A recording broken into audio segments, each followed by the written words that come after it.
Ready? Yep. So the next one is basically taking all the loose stuff out.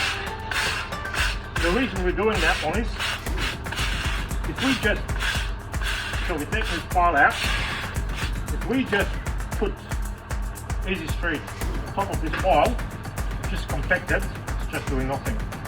It means we just need a solid ground underneath it. Yep. So we try to get as much as possible out of it. Yeah, it doesn't mind a little bit, but like you say, you've got to get the worst of it out, haven't you?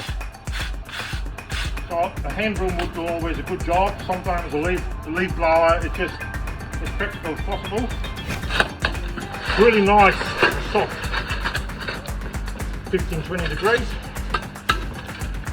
But unfortunately, potholes always seems to appear in this time of the year when it's cold.